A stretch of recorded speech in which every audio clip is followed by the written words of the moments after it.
Hello everyone, welcome to Hindi voice. Munshi Premchand ji की कहानी गीला। जीवन का बड़ा भाग इसी घर में गुजर गया, पर कभी आराम न नसीब हुआ। मेरे पति संसार की दृष्टि में बड़े सज्जन, बड़े शिष्ट, बड़े उदार, बड़े सौम्य हो गए, लेकिन जिस पर गुजरती है वही जानता है। संसार को उन लोगों की प्रशंसा करने में आनंद आता है जो अपने घर को भाड़ में झोंक रहे हो, पैरों के पीछे अपना सर्वनाश किए डालते हो। जो प्राणी घर वालों के लिए मरता है उसकी प्रशंसा संसार वाले नहीं करते। वह तो उनकी दृष्टि में स्वार्थी है, कृपण है, संकीर्ण हृदय है, आचार भ्रष्ट है। इसी तरह जो लोग बाहर वालों के लिए मरते हैं उनकी प्रशंसा घर वाले क्यों करने लगे। अब इन्हीं को देखो, सारे दिन मुझे जलाया करते हैं। मैं पर्दा तो नहीं करती, लेकिन सौदे सुलभ के लिए बाजार जाना बुरा मालूम होता है। और इनका ये हाल है कि चीज मंगवाओ तो ऐसी दुकान से लाएंगे जहां कोई ग्राहक भूलकर भी न जाता हो। ऐसी दुकान पर न तो चीज अच्छी मिलती है, न तौल ठीक होती है, न दाम ही उचित होते हैं। ये दोष न होते तो वो दुकान बदनाम ही क्यों होती। पर इन्हें ऐसी ही गई बीती दुकानों की चीजें लाने का मरज है। बार बार कह दिया, साहब की चलती हुई दुकान से सौदे लाया करो, वहाँ माल अधिक खपता है, इसीलिए ताजा माल आता रहता है। पर इनकी तो टुटपुंजिया से बनती है और वे इन्हें उल्टी छुरे से मुनते हैं। गेहूं लाएंगे तो सारे बाजार से खराब, भुना हुआ चावल ऐसा मोटा कि बैल भी न पूछे, दाल में कराई और कंकड़ भरे हुए, मनो लकड़ी जला डालो, क्या मजाल की गले। घी लाएंगे तो आधा आधा तेल और 16 आने कोटू जेम, और दरअसल घी से एक छटाक कम। तेल लाएंगे तो मिलावट, बालों में डालो तो चिमट जाए, पर दाम दे आएंगे शुद्ध आंवले के तेल का। किसी चलती हुई नामी दुकान पर जाते हैं तो इन्हें जैसे डर लगता है। शायद ऊंची दुकान और फीके पकवान के कायल है। मेरा अनुभव तो यह है कि नीची दुकान पर ही सड़े पकवान मिलते हैं। एक दिन की बात हो तो बर्दाश्त कर लिया जाए, रोज रोज का टंटा नहीं सहा जाता। मैं पूछती हूँ, आखिर आप टुटपुंजियों की दुकान पर जाते ही क्यों है? क्या उनके पालन पोषण का ठेका तुम्हें नहीं लिया है? आप फरमाते हैं, मुझे देखकर सबके सब बुलाने लगते हैं। वाह, क्या कहना है, कितनी दूर की बात कही है। जरा इन्हें बुला लिया और खुशामद के 2 शब्द सुना दिए, थोड़ी सी स्तुति कर दी, बस आपका मिजाज आसमान पर जा पहुंचा। फिर इन्हें सुधी नहीं रहती कि यह कूड़ा करकट बांध रहा है या क्या। पूछती हूँ, तुम उस रास्ते से जाते ही क्यों हो? क्यों किसी दूसरे रास्ते से नहीं जाते? ऐसे उठाई गिरो को मुंह ही क्यों लगाते हो? इसका कोई जवाब नहीं। एक चुप 100 बाधाओं को हराती है। एक बार एक गहना बनवाने को दिया। मैं तो महाशय को जानती थी, इनसे कुछ पूछना व्यर्थ समझा। अपने पहचान के एक सुनार को बुला रही थी। संयोग से आप भी विराजमान थे। बोले, यह संप्रदाय विश्वास के योग्य नहीं, धोखा खाओगी। मैं एक सुनार को जानता हूँ, मेरे साथ का पढ़ा हुआ है, बरसों साथ साथ खेले हैं, वह मेरे साथ चालबाजी नहीं कर सकता। मैंने भी समझा, जब इनका मित्र है और वह भी बचपन का, तो कहाँ तक दोस्ती का हक न निभाएगा। सोने का एक आभूषण और 100 रुपए इनके हवाले कर दिए। इस भले मानस ने वह आभूषण और रुपए न जाने किस बेईमान को दे दिए कि बरसों के झंझट के बाद जब चीज बनकर आई तो 8 आने तांबा और इतनी भद्दी कि देखकर घिन लगती थी। बरसों की अभिलाषा धूल में मिल गई, रो पीट कर बैठ रही। ऐसे ऐसे वफादार तो इनके मित्र हैं जिन्हें मित्र की गर्दन पर छुरी फेरने पर भी संकोच नहीं। इनकी दोस्ती भी उन्हीं लोगों से है तो जमाने भर के जट्टू, गिरह, कट, लंगोटी में फाक खेलने वाले फाक के मस्त है, जिनका उद्यम ही इन जैसे आग के अंधों से दोस्ती काटना है। नित्य ही एक न एक महाशय उधार मांगने के लिए सिर पर सवार रहते हैं और बिना लिए गला नहीं छोड़ते। मगर ऐसा कभी न हुआ कि किसी ने रुपए चुकाए हो। आदमी एक बार खोकर सीखता है, 2 बार खोकर सीखता है, किंतु यह भले मानस 1000 बार खोकर भी नहीं सीखते। जब कहती हूँ रुपए तो दे आए, अब मांग क्यों नहीं लाते? क्या मर गए तुम्हारे वो दोस्त? तो बस बगले झाँक कर रह जाते हैं। आपसे मित्रों को सूखा जवाब नहीं दिया जाता। खैर, सूखा जवाब न दो, मैं भी नहीं कहती कि दोस्तों से बेमुरवती करो, मगर चिकनी चुपड़ी बातें तो बना सकते हो, बहाने तो कर सकते हो। किसी मित्र ने रुपए मांगे और आपके सिर पर बोझ पड़ा, बेचारे कैसे इनकार करे? आखिर लोग जान जाएंगे कि नहीं कि यह महाशय भी खुक्कल है। इनकी हवस यही है कि दुनिया इन्हें संपन्न समझती रहे, चाहे मेरे गहने ही क्यों न गिरो रखने पड़े। सच कहती हूँ, कभी कभी तो एक एक पैसे की तंगी हो जाती है और इन भले आदमी को रुपए जैसे घर में काटते हैं। जब तक रुपए के वारे न्यारे न कर ले इन्हें चैन नहीं। इनके करतूत कहाँ तक गाऊं, मेरी तो नाक में दम आ गया। एक न एक मेहमान रोज यमराज की भांति सिर पर सवार रहते हैं। न जाने कहाँ के बेफिक्रे इनके मित्र है। कोई कहीं से आकर मरता है, कोई कहीं से। घर क्या है, अपाहिजों का अड्डा है। जरा सा तो घर, मुश्किल से 2 पलंग, ओढ़ना बिछोना भी फालतू नहीं। मगर आप है कि मित्रों को निमंत्रण देने को तैयार। आप तो अतिथि के साथ लेटेंगे, इसीलिए इन्हें चारपाई भी चाहिए, ओढ़ना बिछोना भी चाहिए, नहीं तो घर का पर्दा खुल जाए। जाता है मेरे बच्चों के सिर। गर्मियों में तो खैर कोई मुजायका नहीं, लेकिन जाड़ों में तो ईश्वर ही याद आते हैं। गर्मियों में भी खुली छत पर तो मेहमानों का अधिकार हो जाता है। अब मैं बच्चों को लिए पिंजड़े में पड़ी फड़फड़ाया करूं। इन्हें इतनी समझ भी नहीं कि जब घर की ये दशा है तो क्यों ऐसों को मेहमान बनाया जाए जिनके पास कपड़े लत्ते तक नहीं। ईश्वर की दया से इनके सभी मित्र इसी श्रेणी के हैं। एक भी ऐसा माई का लाल नहीं जो समय पड़ने पर धेले से भी इनकी मदद कर सके। 2-1 बार महाशय को इसका अत्यंत कटु अनुभव हो चुका है, मगर इस जड़ भरत ने जैसे आंखें न खोलने की कसम खा ली है। ऐसे ही दरिद्र भट्टाचार्यों से इनकी पट्टी है। शहर में इतने लक्ष्मी के पुत्र है, पर आपका किसी से परिचय नहीं। उनके पास जाते इनकी आत्मा दुखती है। दोस्ती काटेंगे ऐसों से जिनके घर में खाने का ठिकाना नहीं। एक बार हमारा कहार छोड़कर चला गया और कई दिन कोई दूसरा कहार न मिला। किसी चतुर और कुशल कहार की तलाश में थी, किंतु आपको जल्द से जल्द कोई आदमी रख लेने की धुन सवार हो गई। घर के सारे काम पूर्ववत चल रहे थे, पर आपको मालूम हो रहा था कि गाड़ी रुकी हुई है। मेरा झूठा बर्तन मांजना और अपना साग भाजी के लिए बाजार जाना इनके लिए असह्य होता। एक दिन जाने कहा से एक बांगड़ू को पकड़ लाए। उसकी सूरत कह देती थी कि कोई जांगलू है, मगर आपने उसका ऐसा बखान किया कि क्या कहो। बड़ा होशियार है, बड़ा आज्ञाकारी, परले सिरे का मेहनती, गजब का सलीकेदार और बहुत ही ईमानदार। खैर, मैंने उसे रख लिया। मैं बार बार क्यों इनकी बातों में आ जाती हूँ, इसका मुझे आश्चर्य है। ये आदमी केवल रूप से आदमी था, आदमियत के और कोई लक्षण उसमें न थे। किसी काम की तमीज नहीं। बेईमान न था, पर गधा अव्वल दर्जे का। बेईमान होता तो कम से कम इतनी तस्कीन तो होती कि खुद खा जाता है, अभागा दुकानदारों के हाथों लुट जाता था। 10 तक की गिनती उसे न आती थी। 1 रुपया देकर बाजार भेजो तो संध्या तक हिसाब न समझा सके।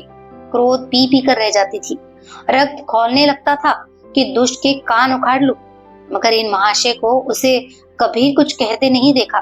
डांटना तो दूर की बात, आप नहा धोकर धोती छाट रहे हैं और वह दूर बैठा तमाशा देख रहा है। मैं तो बचा का खून पी जाती, लेकिन इन्हें जरा भी गम नहीं। जब मेरे डांटने पर धोती छाटने जाता भी तो आप उसे समीप न आने देते। बस उसके दोषों को गुण बनाकर दिखाया करते और इस प्रयास में सफल न होते तो दोषों पर पर्दा डाल देते थे। मूर्ख को झाड़ू लगाने की तमीज न थी। मर्दाना कमरा ही तो सारे घर में ढंग का एक कमरा है, उसमें झाड़ू लगाता तो इधर की चीज उधर, ऊपर की नीचे, मानो कमरे में भूकंप आ गया हो। और गर्द का यह हाल कि सांस लेना कठिन। पर आप शांति पूर्वक कमरे में बैठे हैं जैसे कोई बात नहीं। एक दिन मैंने उसे खूब डांटा, कल से ठीक झाड़ू न लगाई तो कान पकड़कर निकाल दूंगी। मैं चकित होकर देखने लगी। सवेरे सोकर उठी तो देखती हूँ कमरे में झाड़ू लगी हुई है और हर एक चीज करीने से रखी हुई है, गर्द गुबार का नाम नहीं। मैं चकित होकर देखने लगी तो आप हंसकर बोले, देखती क्या हो, आज घूरे ने बड़े सवेरे सवेरे उठकर झाड़ू लगाई है। मैंने समझा दिया, तुम ढंग तो बताती नहीं, उल्टे डांटने लगती हो। मैंने समझा, खैर दुष्ट ने कम से कम एक काम तो सलीके से किया। अब रोज कमरा साफ सुथरा मिलता। घूरे मेरी दृष्टि में विश्वासी बनने लगा। संयोग की बात कि एक दिन मैं जरा मामूल से सवेरे उठ बैठी और कमरे में आई तो क्या देखती हूँ कि घूरे द्वार पर खड़ा है और आप तन मन से कमरे में झाड़ू लगा रहे हैं। मेरी आंखों में खून उतर आया। उनके हाथ से झाड़ू छीन कर घूरे के सिर जमा दी। हरामखोर को उसी दम निकाल बाहर किया। आप फरमाने लगे, उसका महीना तो चुका दो। वाह रही समझ, एक तो काम न करे उस पर आंखें दिखाए, उस पर पूरी मजूरी भी चुका दो। मैंने एक कौड़ी भी न दी। एक कुर्ता दिया था वो भी छीन लिया। इस पर जड़ भारत महाशय मुझसे कई दिन रूठे रहे, घर छोड़कर भागे जाते थे, बड़ी मुश्किलों से रुके। ऐसे ऐसे भोंदू भी संसार में पड़े हुए हैं। मैं न होती तो शायद अब तक इन्हें किसी ने बाजार में बेच दिया होता। एक दिन मेहतर ने उतारे कपड़ों का सवाल किया। इस बेकारी के जमाने में फालतू कपड़े तो शायद पुलिस वालों या रईसों के घर में हो, मेरे घर में तो जरूरी कपड़े भी काफी नहीं। आपका वस्त्रालय एक बख्शी में आ जाएगा, जो डाक के पार्सल से कहीं भेजा जा सकता है। फिर इस साल जाड़ों के कपड़े बनवाने की नौबत न आई। पैसे नजर नहीं आते, कपड़े कहाँ से बने? मैंने मेहतर को साफ जवाब दे दिया। कड़ाके का जाड़ा पड़ रहा था, इसका अनुभव मुझे कम न था। गरीबों पर क्या बीत रही है इसका भी मुझे ज्ञान था, लेकिन मेरे या आपके पास खेत के सिवा इसका और क्या इलाज है? जब तक समाज का यह संगठन रहेगा, ऐसी शिकायतें पैदा होती रहेगी। जब एक एक अमीर और रईस के पास एक एक मालगाड़ी कपड़ों से भरी हुई है, तब फिर निर्धनों को क्यों न नग्नता का कष्ट उठाना पड़े। खैर, मैंने तो मेहतर को जवाब दे दिया। आपने क्या किया कि आपका कोट उठाकर उसको भेंट कर दिया। मेरी देह में आग लग गई। इतनी दानशील नहीं हो कि दूसरों को खिलाकर आप सो रहो। देवता के पास यही एक कोट था, आपको इसकी जरा भी चिंता न हुई कि पहनेंगे क्या। यश के लोभ ने जैसे बुद्धि ही हर ली। मेहतर ने सलाम किया, दुआएं दी और अपनी राह ली। आप कई दिन सर्दी से ठिठुरते रहे। प्रातः काल घूमने जाया करते थे, वह बंद हो गया। ईश्वर ने उन्हें हृदय भी एक विचित्र प्रकार का दिया है। फटे पुराने कपड़े पहनते आपको जरा भी संकोच नहीं होता। मैं तो हमारे लाज के घर जाती हूँ, पर आपको जरा फिक्र नहीं। कोई हंसता है तो हंसे, आपकी बला से। अंत में जब मुझसे न देखा गया तो एक कोट बनवा दिया। जी तो जलता था कि खूब सर्दी खाने दूं, पर डरी कि कहीं बीमार न पड़ जाए तो और बुरा हो। आखिर काम तो उन्हीं को करना है।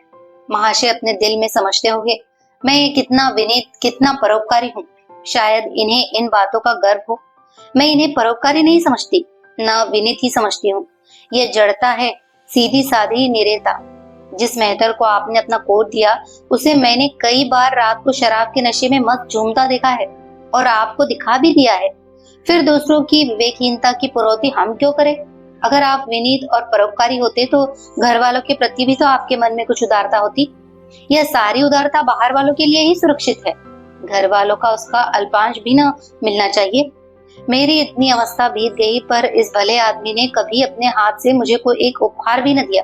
बेशक मैं जो चीज बाजार से मंगवाऊं उसे लाने में इन्हें जरा भी आपत्ति नहीं, बिल्कुल उज्र नहीं, मगर रुपए मैं दे दूं ये शर्त है। इन्हें खुद कभी ये उमंग नहीं होती। ये मैं मानती हूँ कि बेचारे अपने लिए भी कुछ नहीं लाते। मैं जो कुछ मंगवा दूं उसी पर संतुष्ट हो जाते हैं, मगर आखिर आदमी कभी कभी शौक की चीजें चाहता ही है। अन्य पुरुषों को देखती हूँ, स्त्री के लिए तरह तरह के गहने, भांति भांति के कपड़े, शौक श्रृंगार की वस्तुएं लाते रहते हैं। यहाँ इस व्यवहार का निषेध है। बच्चों के लिए भी मिठाइयाँ, खिलौने, बाजे शायद जीवन में एक बार भी न लाए हो। शपथ भी खाली है। इसीलिए मैं तो इन्हें कृपण कहूंगी, अरसिक कहूंगी, हृदय शून्य कहूंगी, उदार नहीं कह सकती। दूसरों के साथ इनका जो सेवा भाव है उसका कारण है इनका यशलोभ और व्यावहारिक अज्ञानता। आपके विनय का यह हाल है कि जिस दफ्तर में आप नौकर हैं उसके किसी अधिकारी से आपका मेलजोल नहीं। अफसरों को सलाम करना तो आपकी नीति के विरुद्ध है। नजर या डाली तो दूर की बात है। और तो और कभी किसी अफसर के घर नहीं जाते। इसका खामियाजा आप न उठाए तो कौन उठाए? औरों को रियायती छुट्टियां मिलती है, आपका वेतन कटता है। औरों की तरक्कियां होती है, आपको कोई पूछता भी नहीं। हाजिरी में 5 मिनट की भी देर हो जाए तो जवाब पूछा जाता है। बेचारे जी तोड़कर काम करते हैं। कोई बड़ा कठिन काम आ जाता है तो इन्हीं की सिर मड़ा जाता है और इन्हें जरा भी आपत्ति नहीं। दफ्तर में इन्हें घिस्सू, पिस्सू आदि उपाधियां मिली हुई है, मगर पड़ाव कितना ही बड़ा मारे, इनके भाग्य में वही सूखी घास लिखी है। यह विनय नहीं है, स्वाधीन मनोवृत्ति भी नहीं है। मैं तो इसे समय चातुरी का अभाव कहती हूँ, व्यवहारिक ज्ञान की क्षति कहती हूँ। आखिर कोई अफसर आपसे क्यों प्रसन्न हो? इसलिए कि आप बड़े मेहनती है। दुनिया का काम मुरव्वत और रवादारी से चलता है। अगर हम किसी से खींचे रहे तो कोई कारण नहीं कि वह भी हमसे न खींचा रहे। फिर जब मन में क्षोभ होता है तो वह दफ्तरी व्यवहारों में भी प्रकट हो ही जाता है। जो मातहत अफसर को प्रसन्न रखने की चेष्टा करता है, जिसकी जात से अफसर का कोई व्यक्तिगत उपकार होता है, जिस पर वो विश्वास कर सकता है, उसका लिहाज वह संभवतः करता है। ऐसे सिरागियों से क्यों किसी को सहानुभूति होने लगे? अफसर भी तो मनुष्य है। उसके हृदय में जो सम्मान और विशिष्टता की कामना है वह कहाँ पूरी हो? जब अधीनस्थ कर्मचारी ही उसे फिरंट रहे तो क्या उसके अफसर उसे सलाम करने आएंगे? आपने जहाँ नौकरी की वहां से निकाले गए, कभी किसी दफ्तर में 2-3 साल से ज्यादा न टिके, या तो अफसर से लड़ गए या कार्याधिक्य के कारण छोड़ बैठे। आपको कुटुंब सेवा का दावा है, आपके कई भाई भतीजे होते हैं, वो कभी इनकी बात भी नहीं पूछते, आप बराबर उनका मुंह ताकते रहते हैं। इनके एक भाई साहब आजकल तहसीलदार है, घर की मिल्कियत उन्हीं की निगरानी में है, वो ठाठ से रहते हैं, मोटर रख ली है, कई नौकर चाकर हैं, मगर यहाँ भूले से भी पत्र नहीं लिखते। एक बार हमें रुपए की बड़ी तंगी हुई। मैंने कहा अपने भ्राता जी से क्यों नहीं मांग लेते? कहने लगे उन्हें क्यों चिंता में डालो, उन्हें भी तो अपना खर्च है, कौन सी ऐसी बचत हो जाती होगी। जब मैंने बहुत मजबूर किया तो आपने पत्र लिखा। मालूम नहीं पत्र में क्या लिखा, पत्र लिखा या मुझे चकमा दे दिया। रुपए न आने थे न आए। कई दिनों बाद मैंने पूछा, कुछ जवाब आया? श्रीमान के भाई साहब के दरबार से। आपने रुष्ट होकर कहा, अभी केवल 1 सप्ताह तो खत पहुंचे हुए, अभी क्या जवाब आ सकता है?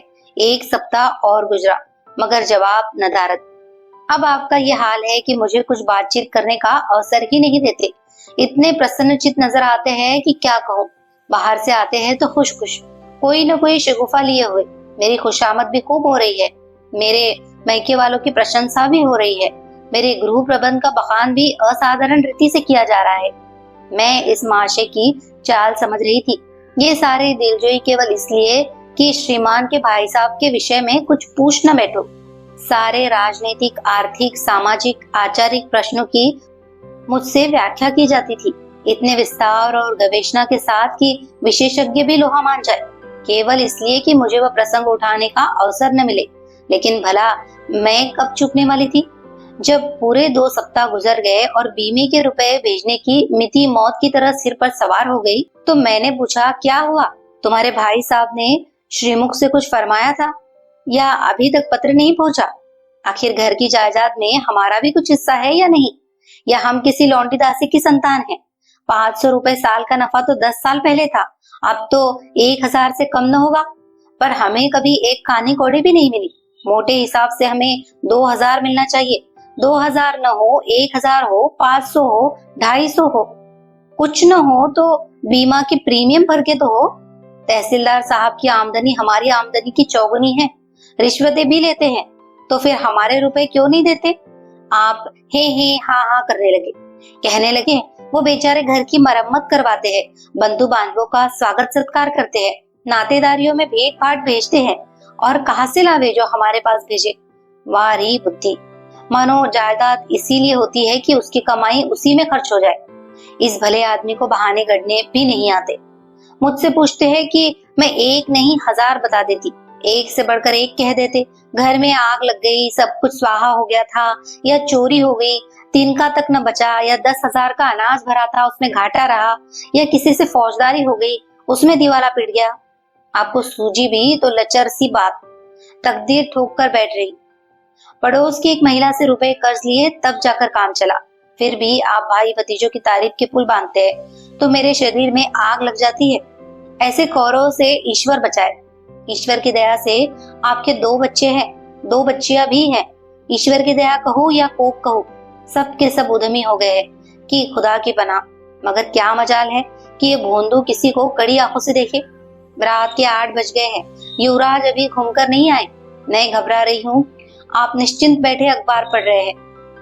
झल्लाई हुई जाती हूँ और अखबार छीन कर कहती हूँ, जाकर जरा देखते क्यों नहीं, लौंडा कहाँ रह गया? न जाने तुम्हारे हृदय कितना कठोर है। ईश्वर ने तुम्हें संतान ही न जाने क्यों दे दी। पिता का पुत्र के साथ कुछ तो धर्म है। तब आप भी गर्म हो जाते हैं, अभी तक नहीं आया, बड़ा शैतान है। आज बच्चा आते हैं तो कान उखाड़ लेता हूँ, मारे हंटरों की खाल उधेड़ कर रख दूंगा। यो बिगड़कर तेज के साथ आप उसे खोजने निकलते हैं। संयोग की बात, आप उधर जाते हैं, इधर लड़का आ जाता है। मैं पूछती हूँ, तू किधर से आ गया? तुझे वो ढूंढने गए हुए हैं। देखना आज कैसी मरम्मत होती है, ये आदत ही छूट जाएंगी। दांत पीस रहे थे, आते ही होंगे, छड़ी भी उनके हाथ में है। तुम इतने मन के हो गए कि बात नहीं सुनते। आज आटे दाल का भाव मालूम होगा। लड़का सहम जाता है और लैंप जलाकर पढ़ने बैठ जाता है। महाशय जी 2-2.5 घंटे के बाद लौटते हैं, हैरान, परेशान और बदहवास। घर में पाँव रखते ही पूछते हैं, आया कि नहीं? मैं उनका क्रोध उत्तेजित करने के विचार से कहती हूँ, आकर बैठा तो है, जाकर पूछते क्यों नहीं? पूछ कर हार गई। कहा गया था कुछ बोलता ही नहीं। आप गरज कर कहते हैं, मन्नू यहाँ आओ। लड़का थरथर कांपता हुआ आकर आंगन में खड़ा हो जाता है। दोनों बच्चियां घर में छिप जाती है कि कोई बड़ा भयंकर कांड होने वाला है। छोटा बच्चा खिड़की से चूहे की तरह झांक रहा है। आप क्रोध से बौखलाए हुए हैं, हाथ में छड़ी है ही। मैं भी वह क्रोधोन्मत्त आकृति देखकर पछताने लगती हूँ कि कहाँ से इनसे शिकायत की। आप लड़के के पास जाते हैं, मगर छड़ी जमाने के बदले आहिस्ते से उसके कंधे पर हाथ रखकर बनावटी क्रोध से कहते हैं, तुम कहाँ गए थे जी? मना किया जाता है, मानते नहीं हो। खबरदार, जो अब कभी इतनी देर होगी। आदमी शाम को घर चला आता है या मटर गश्ती करता है। मैं समझ रही हूँ कि यह भूमिका है, विषय अब आएगा। भूमिका तो बुरी नहीं, लेकिन यहाँ तो भूमिका पर इति हो जाती है। बस आपका क्रोध शांत हो गया, बिल्कुल जैसे क्वार की घाटा घेर घार हुआ, काले बादल आए, गड़गड़ाहट हुई और गिरी क्या 4 बूंदे। लड़का अपने कमरे में चला जाता है और शायद खुशी से नाचने लगता है। मैं पराभूत होकर कहती हूँ, तुम तो जैसे डर गए, भला 2-4 तमाचे तो लगाए होते, इसी तरह तो लड़के शेर हो जाते हैं। आप फरमाते हैं, तुमने सुना नहीं मैंने कितनी जोर से डांटा? बच्चा की जान ही निकल गई होगी। देख लेना जो फिर कभी देर में आए। तुमने डांटा तो नहीं? हाँ, आंसू पोंछ दिए। तुमने मेरी डांट सुनी नहीं? क्या कहना है आपकी डांट का? लोगों के कान बहरे हो गए। लाओ तुम्हारा गला सहला दूं। आपने एक नया सिद्धांत निकाला है कि दंड देने से लड़के खराब हो जाते हैं। आपके विचार से लड़कों को आजाद रहना चाहिए, उन पर किसी तरह का बंधन, शासन या दबाव न होना चाहिए। आपके मत से शासन बालकों के मानसिक विकास में बाधक होता है। इसी का यह फल है कि लड़के बेनकेल के ऊंट बने हुए हैं। कोई 1 मिनट भी किताब खोलकर नहीं बैठता। कभी गुल्ली डंडा है, कभी गोलियां, कभी कनकौवे। श्रीमान भी लड़कों के साथ खेलते हैं। 40 की उम्र और लड़कपन इतना। मेरे पिताजी के सामने मजाल थी कि कोई लड़का कनकौवा उड़ा ले या गुल्ली डंडा खेल सके। खून पी जाते। प्रातः काल से लड़कों को लेकर बैठ जाते थे। स्कूल से जो ही लड़के आते फिर ले बैठते। बस संध्या समय आधा घंटे की छुट्टी देते थे, रात को फिर जोत देते।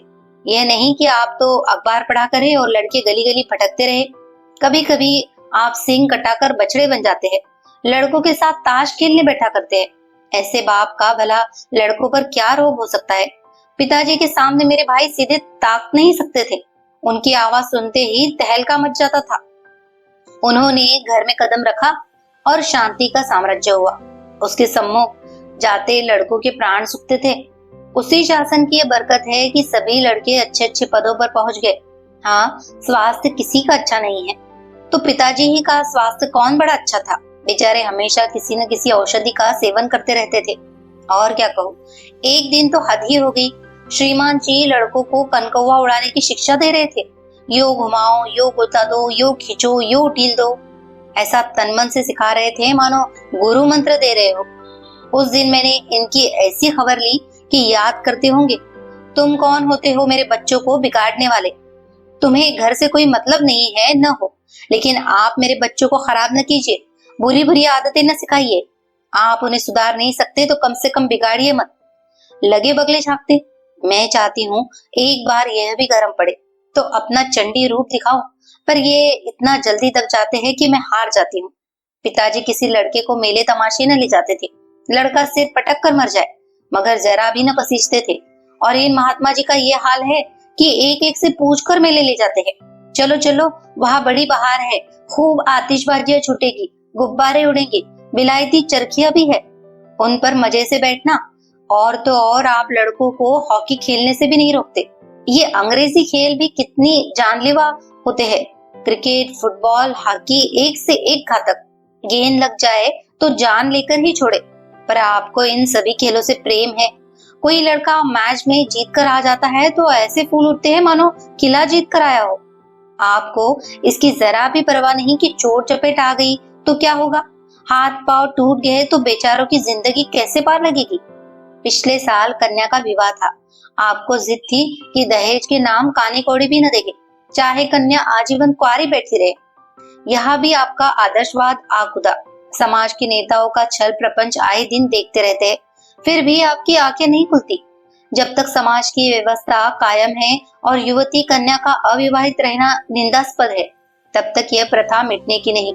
2-4 ऐसे व्यक्ति भले ही निकल आवे जो दहेज के लिए हाथ न फैलावे, लेकिन इसका परिस्थिति पर कोई असर नहीं पड़ता और कुप्रथा जो की त्यों बनी हुई है। पैसों की तो कमी नहीं है, दहेज की बुराइयों पर लेक्चर दे सकते हैं, लेकिन मिलते हुए दहेज को छोड़ने वाला मैंने आज तक न देखा। जब लड़कों की तरह लड़कियों की शिक्षा और जीविका की सुविधाएं निकल आएगी तो यह प्रथा भी विदा हो जाएगी, उसके पहले संभव नहीं। मैंने जहां जहां संदेश भेजा दहेज का प्रश्न उठ खड़ा हुआ और आपने प्रत्येक अवसर पर टांग अड़ाई। अब इस तरह पूरा साल गुजर गया और कन्या को 17वां लग गया। मैंने एक जगह बात पक्की कर ली, आपने भी स्वीकार कर लिया, क्योंकि वर पक्ष ने लेन देन का प्रश्न उठाया ही नहीं। हालांकि अंतकरण में उन लोगों को पूरा विश्वास था कि अच्छी रकम मिलेगी और मैंने भी तय कर लिया था कि यथाशक्ति कोई बात उठा न रखूंगी। विवाह के सकुशल होने में कोई संदेह न था, लेकिन इन महाशय के आगे मेरी एक न चली।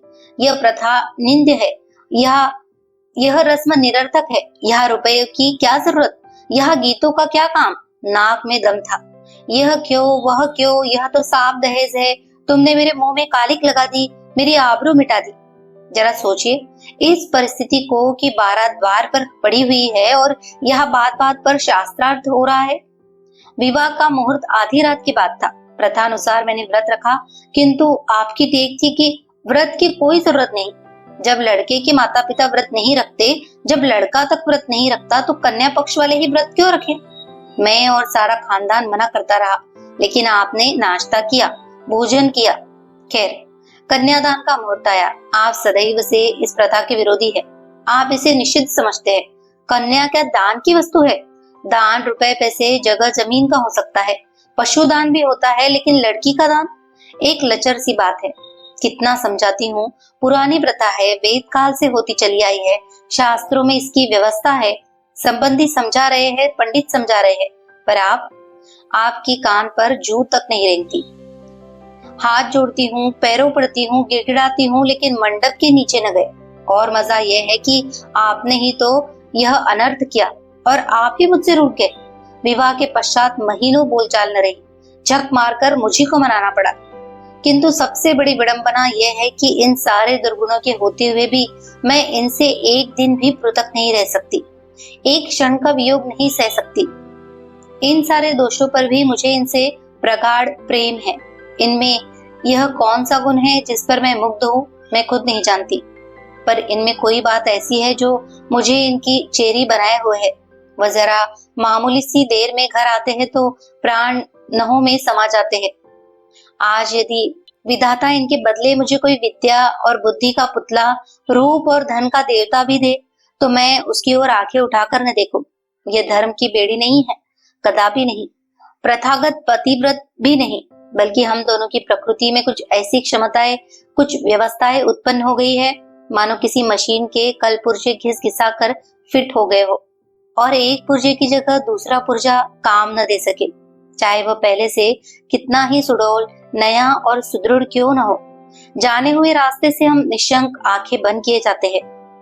उसके ऊंच नीच, मोड़ और घुमाव सब हमारी आंखों में समाये हुए हैं।